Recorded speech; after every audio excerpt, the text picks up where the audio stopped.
खरं तर मी भोई समाजाचं मनापासून स्वागत आणि कौतुक करतो। असे कार्यक्रम आयोजित केले पाहिजे जेणेकरून विद्यार्थ्यांना बळ मिळेल, त्यांना उत्साह येईल। म्हणून हा कार्यक्रम अतिशय सुंदर कार्यक्रम भोई समाज महासंघाच्या वतीने या ठिकाणी घेण्यात आलेला आहे।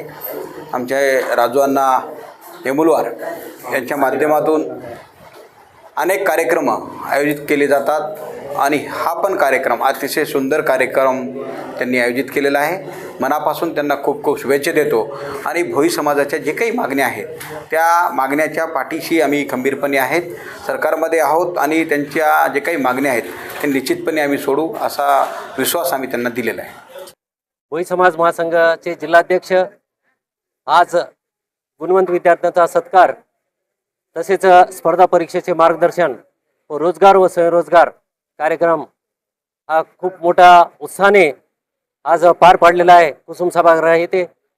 या कार्यक्रमासाठी संबंध जिल्ह्यातून, ग्रामीण भागातून, शहरी भागातून मोठ्या संख्येने विद्यार्थी, पालक, समाज बांधव यांनी या कार्यक्रमाला उपस्थित लावली।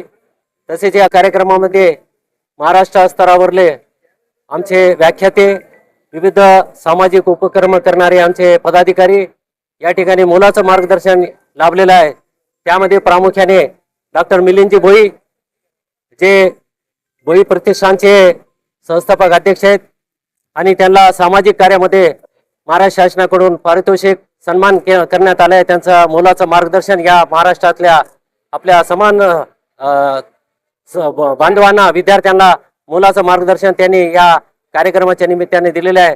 तसेच त्यांच्यासोबत आमचे रोजगार व स्वयंरोजगारासाठी कार्य करणारे महाराष्ट्रामध्ये खूप मोठं योगदान आहे असे प्राध्यापक महेंद्रजी खेडकर साहेब आणि गोपाळजी धारपवाड साहेब यांचं खूप मोठं योगदान या कार्यक्रमामध्ये लाभलेलं आहे। त्यांच्या माध्यमातून येणाऱ्या काळामध्ये मराठवाडा विभागात आणि रोजगार व स्वयंरोजगार या शिबिराचं आयोजन या मोठ्या प्रमाणात या ठिकाणी करण्यात येणार आहे। तसेच या ठिकाणी आपले डॉक्टर अर्जुनजी भोई आमचे युवकांना प्रेरणा देणारे खूप मोठे व्याख्याते प्राध्यापक आहेत। त्यांचं खूप मोठ्या प्रमाणात या ठिकाणी योगदान आणि मार्गदर्शन लाभलेलं आहे। त्यांच्यासोबत अर्चिता मॅडम यांनी विद्यार्थ्यांना अतिशय मोलाचं मार्गदर्शन केलेलं आहे। तसेच गुंजाळे साहेब यांचं सुद्धा मोलाचं मार्गदर्शन या ठिकाणी लाभलेलं आहे।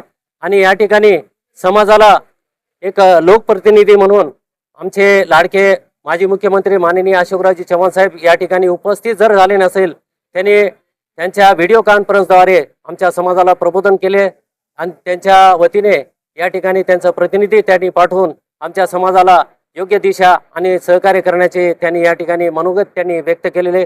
तसेच या कार्यक्रमासाठी आमचे लाडके आमदार माननीय आनंदरावजी पाटील बोंडारकर यांची उपस्थिती झाली आणि त्यांनी मोलाचं मार्गदर्शन केलं। या ठिकाणी विद्यार्थ्यांना तसेच समाजाला सहकार्य करण्याची आणि समाजाला न्याय देण्याची भूमिका त्यांनी या ठिकाणी बोलून दाखवले। तसेच अनेक लोकप्रतिनिधींनी आम्हाला या ठिकाणी ज्यांना बोलवले होते त्यांनी सगळ्यांनी शुभेच्छा दिल्या आणि येणाऱ्या काळामध्ये त्यांनी समाजासाठी योगदान देणार आहेत। या कार्यक्रमाला खूप मोठ्या संख्येने उपस्थित झाल्याबद्दल मान्यवरांचं आणि भोई समाज बांधवांचं, विद्यार्थ्यांचं, पालकांचं, भोई समाज महासंघाच्या वतीने मी त्यांचं खूप खूप आभार व्यक्त करतो आणि कार्यक्रम यशस्वी झाल्याबद्दल सगळ्या पदाधिकाऱ्यांचा आणि संयोजकांचा मी या ठिकाणी खूप धन्यवाद व्यक्त करतो। भोई समाज महासंघाच्या वतीने तमाम या कार्यक्रमाला यशस्वी झाल्याबद्दल मी धन्यवाद देतो। जय भोईराज।